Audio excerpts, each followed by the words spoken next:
What's the worst thing a coworker got fired for where you work? A guy whom the entire office considered to be a little unhinged had a meeting with our regional director and his manager regarding both poor performance and a coworker's claim that he had been threatened. He was apparently told to leave the coworker alone and to come to a follow-up meeting the following Monday with a personal plan to improve his performance. He showed up to work that Monday in a great mood, dressed nicely, and chatting with all of us. He went into the meeting with his plan, which was a written threat to our regional director if he was asked about his poor performance again. He apparently claimed it was a joke. The police escorted him out and HR cleaned out his desk within 10 minutes. It was a very surreal Monday morning. No, he never showed up again and I haven't heard about him since. Well, I guess on the bright side, at least his follow-up meeting wasn't rescheduled, you know? Story 2. She was fired for being pretty and popular. She was hired as a receptionist and did a great job. The customers loved her, and so did we. The bitter HR manager, however, did not love her. I'll never forget the day she came back to clear out her desk. She walked in with her 2 miniature pinschers on bedazzled leashes, got her stuff, and on her way out, she leaned into the HR manager's office and said, "I'll be praying for you, you miserable person." The entire front office silently clapped. Story 3. I've actually seen a guy show up to the shop at 6:30 a.m. who was not only still intoxicated from the night before, but was actively drinking a strong mix of orange juice and vodka. He was trying to load heavy gear onto his work trailer when the superintendent showed up. The intoxicated worker was dropping gear everywhere, so the superintendent told him to go home for the day to sober up and that they would talk tomorrow. He really wasn't in job jeopardy at that point, which astounds me. What a very forgiving superintendent. But instead, he went off on the superintendent and everyone else, making a complete spectacle of himself. That got him fired immediately and escorted off the property. The guy must have had a real rough night the night before. Another guy I worked with went MIA for a day on payday, getting hammered all day and then riding his motorcycle to the office that afternoon to pick up his paycheck. He got stopped by the police about a mile from the office and just fled. He ended up wrecking his bike a block away. He then fled on foot and ran through the front door of the office building up the stairs to an empty office where he hid under a desk. The state patrol found him in a fetal position under the desk of the company's president. The guy was fired on the spot. Story 4. I run my family's cabinet shop. I usually show up 30 minutes early to get everything turned on. We had one employee who was an amazing craftsman. His work was art. He had been with us for 10 years. One morning, I came into the shop and found him working really fast. I said good morning, and I saw his eyes were dilated. He just started talking to me a million miles an hour. I looked to his right and noticed some paraphernalia. He saw me notice it, ran over to it, and threw it in his backpack. We sat him down and gave him 2 options: get help, which we would cover for him, or be let go. He chose to get fired. Luckily, he got clean a few years later and now owns his own carpentry business. Story 5. This is a story about a restaurant manager. He came in already intoxicated on his night off to hang out for some after-hours drinks. He was with the waitstaff and convinced the on-duty manager that he would lock up, so the manager left. Later, he somehow broke the sink off the employee bathroom wall, possibly while he was with one of the waitresses. We know they at least had an intimate encounter in the office because he left behind a mess on a secretary-style chair. This was all discovered in the morning when the cleaning crew came in. They found him blacked out and whizzing on a stack of empty kegs outside of the beer walk-in refrigerator. He left when he saw them, but the waitress passed out in one of the booths. The owners were calling and leaving messages, and he came in around 3 in the afternoon, still half intoxicated and stumbling through apologies, claiming he didn't remember much of it. The waitress and on-duty manager were lucky to only be suspended for a while. I heard that after he was fired, he moved back to where he grew up to get sober, but I never heard anything more after that. Story 6. I was 3 years out of law school at the time when we hired a new attorney fresh out of law school. He had a very brash personality and was super high energy, and I immediately suspected he was on some kind of substance. About 2 months into his employment, our boss was using the restroom early one morning when he looked over and saw the new employee lying unconscious on the floor of a bathroom stall. Our boss rushed to his aid and called 911, thinking the guy was having a heart attack or a similar medical crisis. They got him to a semi-conscious state before the EMTs arrived, and it became very obvious that he was heavily intoxicated on substances. The ambulance then took him away. He was told that if he wanted to continue his employment, he would have to take a test. He declined and was let go. As far as I could tell, I checked on him occasionally through people in the industry, and that was the end of his legal career. Keep in mind, he had just spent 3 years of his life in law school, likely going over $120,000 into debt for his JD, and it was all over for him within a few months. Story 7. I worked a long-term temp job in a small branch loan office of a major bank in a very small city. First, my boss's boss was fired because she used company funds to buy a bunch of bus stop ads for the bank. Her husband had used them for his real estate business with great results. She honestly thought the executives would be thrilled with the business it brought in, and she didn't ask anyone first because she wanted to impress them with her initiative. I was there when her boss first came in to talk to her, frantic and spluttering as he tried to explain the importance of marketing departments, approval processes, and corporate guidelines. She kept saying that since the ads weren't for the whole bank, just for our branch, it was fine and no one would care. She was just truly so clueless. I might have felt bad for her if she hadn't been the kind of boss who timed people's bathroom breaks. Then my boss, who had always been her little sidekick, was fired for trying to start a petition to get her rehired. She went around asking for signatures from clients as well as employees. I have no idea how she thought that would work. She might have kept her job if she had just apologized, but she acted all shocked and indignant when they told her she had to stop. I was also let go because of it. I knew about the ads and the petition as they were happening and didn't think to tell anyone. My temp agency stood up for me, arguing that it wasn't my job to report their behavior. The agency said the bank could end the contract, but they couldn't state that I had been let go for doing anything wrong. Story 8. This isn't a story about one of my coworkers, but it's the worst answer to this question I've ever heard. A good friend's coworker was fired from a group home. One of the residents falsely reported him for smoking grass and stealing from her in order to get herself moved out of the group house. He was suspended for a week without pay and was tested. He tested negative for everything. The resident was caught in a lie and she admitted she made it up. About a month later, the coworker was fired. After the theft accusation, the resident's family had put a camera in her room without anyone's knowledge. He was caught on camera whizzing in the resident's laundry basket and blankets. The client was known for having bedwetting issues and there had been a sharp increase in bedwetting incidents. Footage revealed the coworker had been doing this on nearly every shift since his return. He admitted it was an act of retaliation for the false accusation and was let go that day. Story 9. This story is a bit tame compared to some others. When I worked retail nearly 30 years ago, a girl who worked at the customer service and returns counter was fired and arrested for embezzling. She had been there for a few years, and I guess she eventually figured out how to manipulate the system. Whenever someone came in for a refund on a purchase, she was able to key it so that the customer would get their money back, and she would also pocket the same amount. I don't know the specifics of how she did it, but she did. She was under investigation for a few months before the arrest was made, having stolen about $30,000 from the store. They hauled her out in cuffs right in the middle of the workday. She didn't seem like the stereotypical person who would commit such a crime either. Story 10. A pediatrician I worked for, who was part of a large group of very respectable doctors, came to work one day roughened up. One of the other doctors told him he had to go home because he would frighten the children. Instead, he explained that he fell, and I thought, from where, the ceiling? And walked across the parking lot to the orthopedic office to have his arm stabilized. It later came out that this man had been essaying his adopted Native American son, which now made sense, right? The son finally snapped and roughened him up. When all the details came out, his life was basically ruined, which was a fitting outcome. It was a huge PR crisis for the practice, but they fired him immediately and no one ever spoke his name again. I was nosy and found out he ended up selling real estate in a neighboring state and surrendered his medical license, but he never went to jail and I don't know why.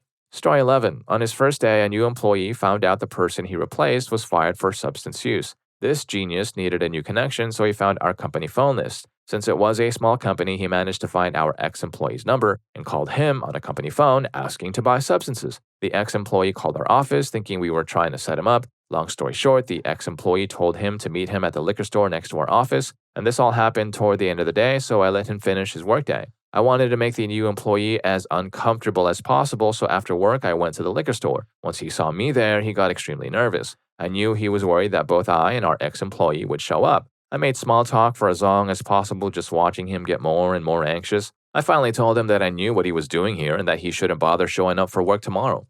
Story 12. I had a supervisor when I worked for the gas company. He had just been promoted to that role within a year and for whatever reason was itching to fire somebody. This was a union shop, so he couldn't just fire someone at will because we had strong union protections. He started going around saying things like, so-and-so is a thief, I think I'm going to fire him, and he's your buddy, so I might need to fire you too. Or, I don't think X is working out, I may have to just let him go. It got to the point that a couple of the guys got together and filed a grievance. They went around the whole shop and got everybody to sign it, including myself, with the exception of one person who had just graduated college and was trying to get an engineering role with the company. I had only started at the job maybe 6 months earlier, so I was still fairly new. I was at home watching television when I got a call from my supervisor on his personal phone. I could tell he was in tears, begging me to go back and tell them I was coerced into signing the grievance and that he didn't do anything wrong. He even said, "How could you do this to me? I'm the one who hired you after all." Corporate sent my double skip level manager down to talk to all of us and get our stories. In my opinion, it felt like he was going to be a slap on the wrist at best until they started hearing about the phone calls to our homes where he tried to get us to backtrack. They called us to the meeting room later that day and let us know our supervisor had been let go. They actually ended up promoting our union steward to the supervisor role, which effectively put him out of the union. The work environment was much better going forward.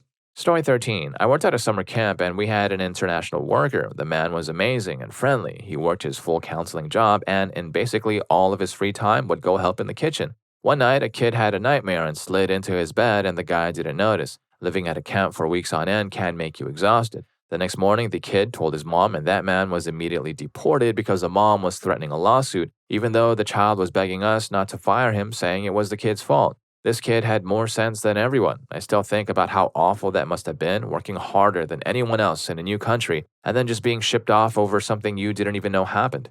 Story 14. I got hired for a position overseas. Everyone had to go through 2 weeks of training in Kuwait before moving to their final work location. Kuwait was our hub. We made all of our daily reports there, and that's where our immediate bosses and managers were located. I'd been at the job for about 6 months when they hired a new guy named Stanley. Now, Stanley was a cool guy with a good personality, a great team member who was willing to learn and to work. Shortly after Stanley joined, our hub in Kuwait went dark. No one picked up the phone, no emails were answered, and there was no contact. When we tried to get in touch with the corporate back home, all we got was a runaround and no answers. 2 weeks went by, and then we started getting phone calls and emails from all new people in Kuwait.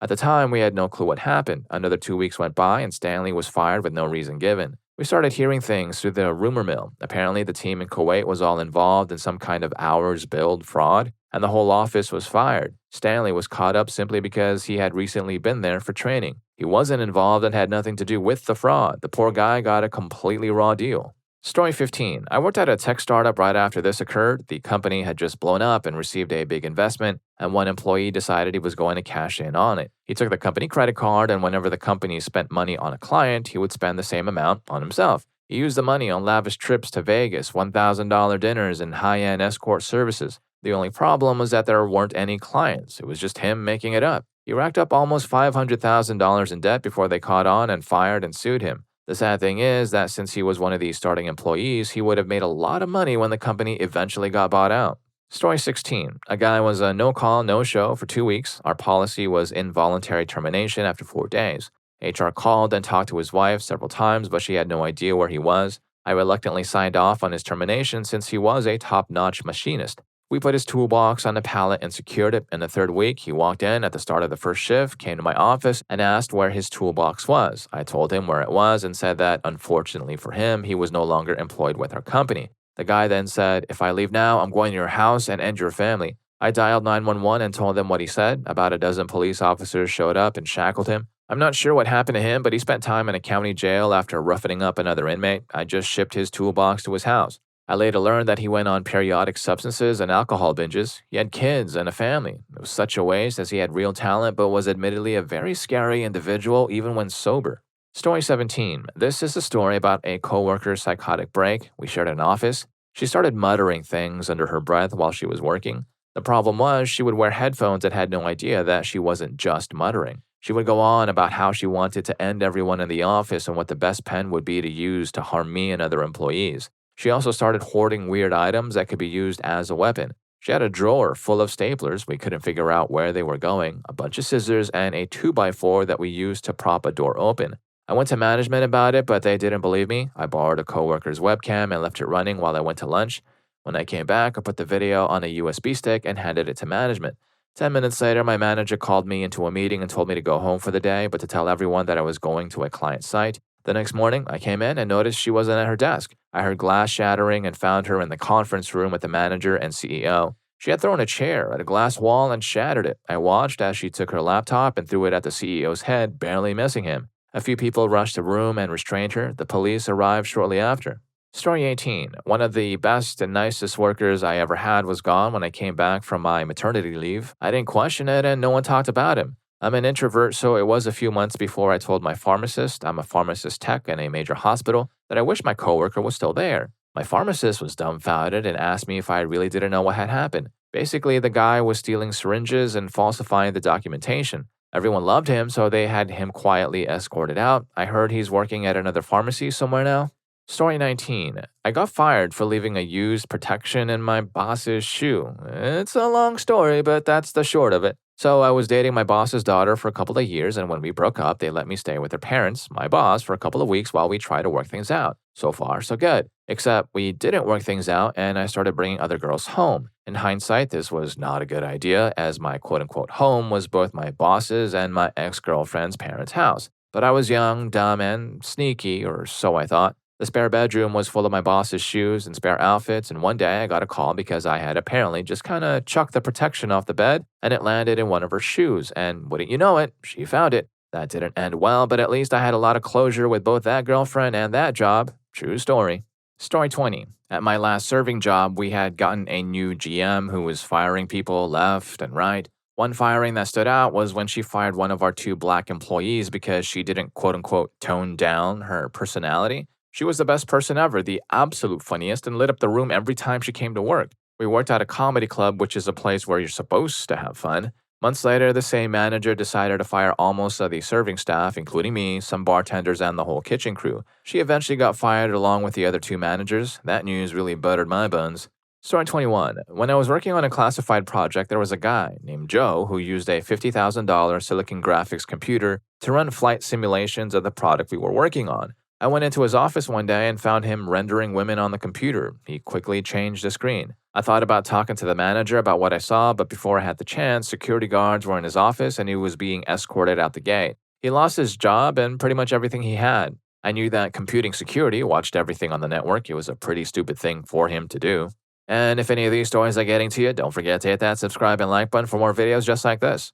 Story 22. This happened years ago. I worked with a woman named Becky doing job training for people with disabilities. Becky was fired for putting her TENS unit on one of the clients as a joke. A few years later, I was watching the news and a report said a couple was terminated by gang members in a small town in Oregon. I only knew one couple in that town, Becky and her husband. The story said Becky saw somebody breaking into the neighbor's house and yelled at them. The next day, those people came back, invaded Becky's house, and ended her and her husband. They didn't end the grandma. Becky wasn't cool, but she didn't deserve what happened to her.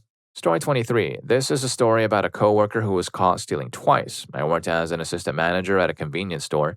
The employee was a senior clerk. The first time he stole, it was a police officer's credit card. We were warned during every monthly meeting that if a customer forgets a debit or credit card or, heaven forbid, a whole wallet, we had to put it in a tray behind the counter. If you knew the customer personally, you should call them. If not, they'd hopefully retrace their steps and eventually come back or get it canceled as soon as they noticed. Simple, right? Well, this senior clerk decided he'd try checking if the card was still valid. So, on camera, he scanned a pack of gum and swiped the card. It declined, but the police officer and her supervisor were there the very next morning and he got an earful. Attached to the convenience store was a postal counter, and as an assistant manager, I usually had morning shift duties there. Since the morning shift was quite slow for sending letters and parcels, I had to count the deposits from the night before, compile them, and put them in a bank bag for deposit. I counted, and then I recounted, and then I recounted a third time because I was about $500 short, which had never happened before. I started to panic, thinking that I was going to be blamed for this. As I was crying and explaining the whole story to my manager, she pulled up video from the previous shift. Sure enough, you could see the same clerk go into the small back room where the safe was, recount the deposits, and restaple the bundles together. About 5 deposits had $100 missing from each. The guy was not very smart. He was finally fired after that. You know you're on camera all the time. There's no way he wouldn't get caught. What an idiot.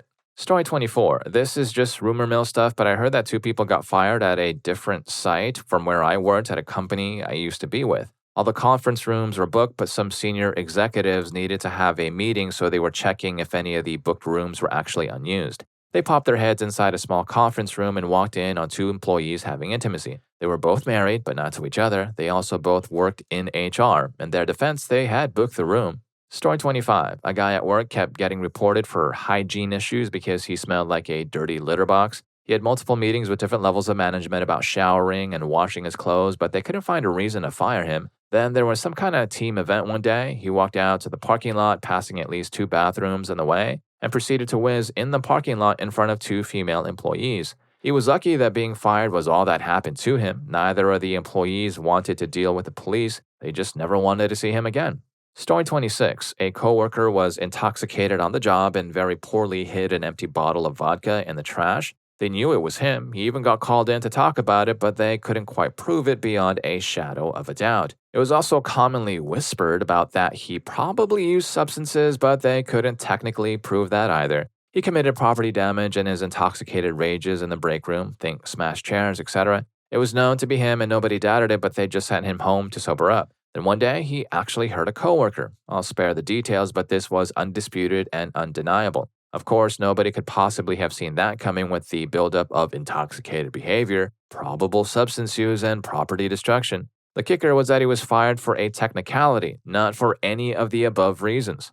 Story 27. I used to work with the Sacramento Fire Department. About 20 years ago, a class graduated from the fire academy. At the graduation ceremony, everyone got their badges, took their oaths, and received their station assignments. Since firefighting isn't a Monday to Friday type of job, shifts rotate to start on different days of the week. A few people had assignments that literally started the very next day. They were required to be at their stations, fully geared and ready by 7 a.m. Unfortunately, this guy decided that wasn't going to stop him from celebrating. He was out partying until early in the morning, even though he needed to be ready to go bright and early. Of course, he was late for his first shift, showing up at his assigned station around 8 a.m. instead of 7. When he got there, the station was empty. Knowing he had screwed up, he called his captain and asked what he should do. The captain told him where they were and to come meet with them so they could figure out what to do with him. Maybe they'd save his job, maybe not, but he needed to meet up with them first. Unluckily for this guy, the station he was assigned to just happened to be scheduled for a regular vehicle inspection that morning at the California Highway Patrol headquarters in West Sacramento. So here came the rookie firefighter about 90 minutes late for his first shift in his personal vehicle at the main gates of the state police headquarters, still intoxicated from celebrating his graduation. He wasn't able to save his job, was arrested for intoxicated driving, had his car impounded, and lost his license and firefighting certifications. Story 28. I have to twist this a little as this is a story from somewhere I used to work. This is the worst thing that someone didn't get fired for. So we had a male checkout supervisor who created a fake social media account impersonating one of the checkout workers, a university-age girl. He used this account to contact one of the other checkout workers, the relative of one of the other checkout supervisors, with highly inappropriate messages. The girl he impersonated never had an account on that social media site and got suspicious when a friend mentioned adding her. The girl was studying law. Anyway, the long and short of it is that the supervisor ended up in court on charges. His defense was that he was a woman in a man's body. The court ordered that his transition be approved and funded. The last time I checked, that person still worked for the same company in the same store, just in the cafe, which the checkout staff occasionally has to support when it's busy. There are very few things that make me truly angry, but that is still one of them. For context, this happened during the 3-year period that I worked there. I forgot the exact year, but it was at least 12 years ago. I mean, they could have at least moved them to a different store. Story 29. I had a coworker named Elaine who instigated conflicts within the office. She was also one of those holier-than-thou people who believed that she was second only to Jesus himself. She believed herself to be the queen bee of the office and made clear that she firmly believed I answered to her. I caught her several times going through my cubicle while I was at lunch, and she justified it by saying, "You were at lunch and you answered to me." Each time she did this, I would send her an email with our supervisor, manager, and director BCC'd, telling her to clearly explain to me how she was my direct supervisor and not the one we both answered to. I would reply to each response, BCCing the supervisor, manager, and director so they had a record of her pulling this behavior. She did get written up for this. Eventually, she did this again, rummaging through my cubicle while I was on a break and telling me that she had every right and justification to do as she pleased. Her best friend was in HR and she thought that made her bulletproof. So I emailed her with her chain of command BCC to tell her that she had zero justification to go through my cubicle while I was away and that this would be the last time I would be discussing it with her. The next time I told her I would go to loss prevention and tell them that she went through my cubicle and now things were missing. I even told her, it doesn't matter if it is personal items or work items that I'm working on, it is theft. If the police need a warrant to go through my belongings, you need more than your high horse to go through mine.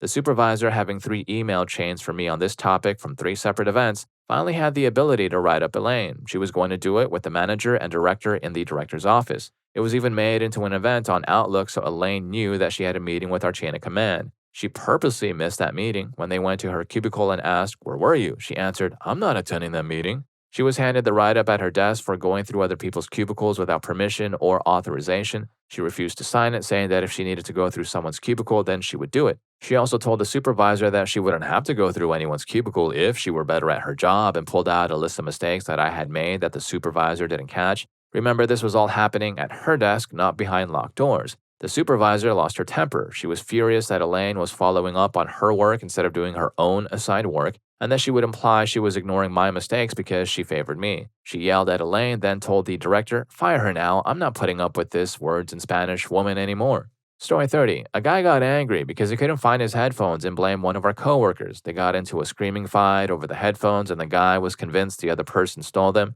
He threatened him and called him some very racist, nasty names. He left early that day after the fight was broken up by other coworkers who heard the commotion from down the hallway. I was the only one who witnessed the whole thing, so I made a statement about what happened and he was fired the next day. As my boss cleaned out his desk, he found the headphones in a drawer of the very desk the guy used. Story 31. I worked at a regional store. It was bigger than a CVS, but smaller than Target. We had plainclothes security, and we were all quite chummy with them. For whatever reason, the employees never realized they were the ones being watched by the security. One night, there was a manager who had the security guy help him to his car with bags of food he had just helped himself to. The security guy asked for the receipt and caught him right there. It turns out this manager had probably stolen thousands of dollars over time but found ways to hide it. His worst trick was taking money from the drawers he was responsible for counting every day. If you were a cashier he didn't like, he'd short your drawer. After 3 times, you'd get fired. A lot of these folks up front got fired over the course of months because of this guy. Story 32. There aren't any stories that stick out at my current employer, and there's one from my previous job that I'd love to tell but probably can't due to my contract. I had to think all the way back to college for a good story. I was working at the independent student paper, and we were running an intimate column. My friend, the editor-in-chief, commissioned it and allowed the writer to be pseudonymous, which was against our policy. Stick a pin in that. We started hearing it from the university. They felt that having an intimate column in a paper in which they advertised and one that was nominally associated with the university was a bad look. But come on, college students have intimacy. They even distribute protections at the health center. There were long email threads involving her and our general manager on one side and the president, general counsel, and other officials on the other. It got tense to the point that we were talking about what would happen if we were evicted or if we were denied the ability to distribute on campus.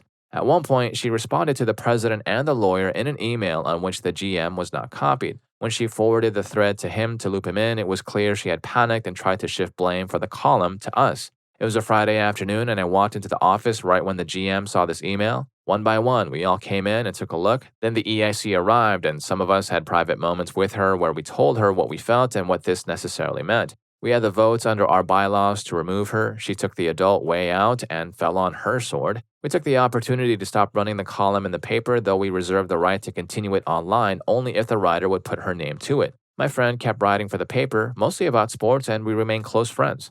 Story 33. I used to work at an aquarium. One of the aquarists was really flirty with every woman who worked there and would try to corner them in the areas behind the tanks or in the filter rooms. None of us fell for it though because we all looked out for each other. He was let go and everyone thought it was for mistreatment, but it turned out it was for negligence. He was put solely in charge of the husbandry of a specific fish that was really expensive and hard to get. The fish was in quarantine for a tank swab. The fish passed away, and during the necropsy, they found it had passed away from neglect, even though he had checked off his duties in regards to that fish. There were also smaller instances of him being lazy and lying about completed tasks, so they had more work-related reasons to back up the firing. He got into big trouble and is blacklisted from work in our region due to word of mouth. The world of professional animal husbandry is small, and everyone knows everyone. Story 34. The head of fraud defrauded the company for millions over the course of a few years using small 5-digit purchase orders that all added up. The police came in to arrest him. What followed was a running scene between the office desks. This was almost as hilarious as the time a guy from the IT department resigned and sent an email to more than 1,500 people telling them he was quitting. He also wrote that he had flushed things with more brain cells than his current boss, and that the best thing about the company was playing hide the salami with the customer service manager in the 5th floor disabled toilet. Boy, was she surprised to see that email arrive in her inbox. Story 35. I worked in a school with a guy who was relatively new. He was a bit odd. He dressed well, but wore a large, weird symbol necklace that looked vaguely religious.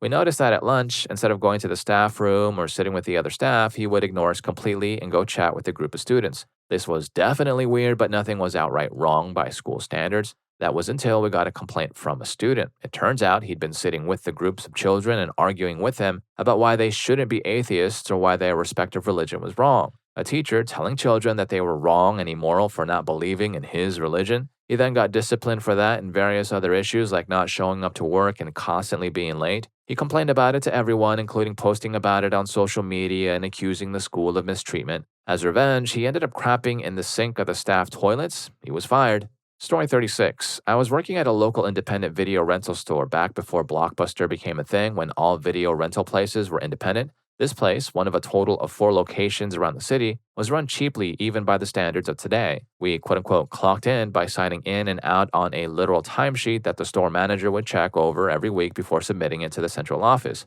I'd been there for about 6 months, but for the last month or so, I noticed my paycheck seemed kind of light. I was ready to shrug it off as my mistake, but then one of my coworkers mentioned the same thing. We talked to some other people, and everyone's checks were light, so someone in the group contacted the central office to ask if payroll was messing up. I'll also note that during this time, the manager had reduced her hours to part time, or so she told us.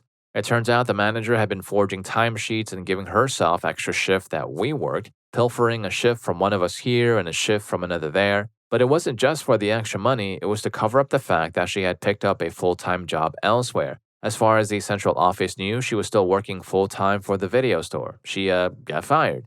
Story 37. Years ago in my city, there was a news report about a guy who was hailed as a good Samaritan for handing over a bag he found with $500,000 inside it to the police. The speculation in the news and from the police was that the bag belonged to a substance dealer because it also had substances inside. Not long after, the Samaritan was busted once they found out he had embezzled the money from his workplace. He had put the substances inside to ensure no one else would come forward to claim it from the police. The law at the time was that money found and handed over to the police would go back to the finder if unclaimed after reasonable attempts to find the owner. He basically picked the dumbest form of money laundering in order to cover for his gambling debts. I ended up starting a job at that company a month or two later. He was definitely fired as well as arrested.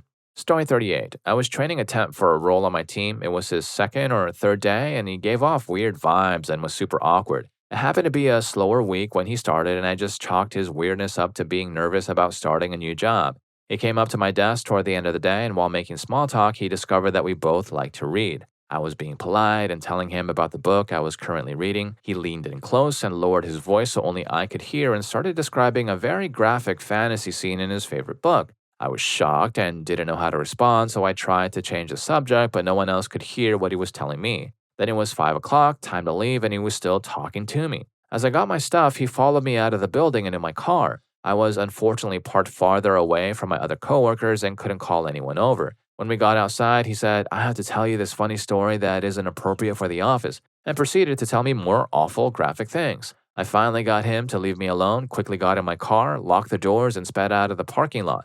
I left home early the next morning and went straight to HR. By the time he came in, everyone on my team knew what had happened, and you could tell he knew he had made a mistake when he walked in. He was escorted out within 10 minutes. We still refer to him as the creep. I literally can't imagine ever saying those kinds of things to someone at work, let alone during my first couple of days. It was crazy. Story 39. This might not qualify, but I'll post it anyway. This is actually about the owner and not the employees who were fired. A coworker and I were fired at Christmas after each of us had been at the small company for more than 20 years. Neither of us had any issues. We both did our jobs really well. Both of us worked remotely after lockdown. They had relocated and I had some health issues, and our performance actually increased. However, one of the owners, the quote-unquote nice one, had passed away a few months ago. The other owner, who wanted nothing to do with running the company and who was said to be bipolar or have something else wrong with him, was so enraged at the other one for passing away, yes, mad at him for passing away and leaving him all the work. He fired us because we were both close to the other owner. This was the only reason. It wasn't the reason on paper, but according to at least 3 people who overheard him talking on the phone, it was his way of quote-unquote getting back at the departed one. So it wasn't something we did to get fired, but I guess you could say it was the worst reason an employer had to get rid of people. And if any of these stories got to you like that last one, here's more for you. YouTube thinks we're going to love this. I'll catch you in that video.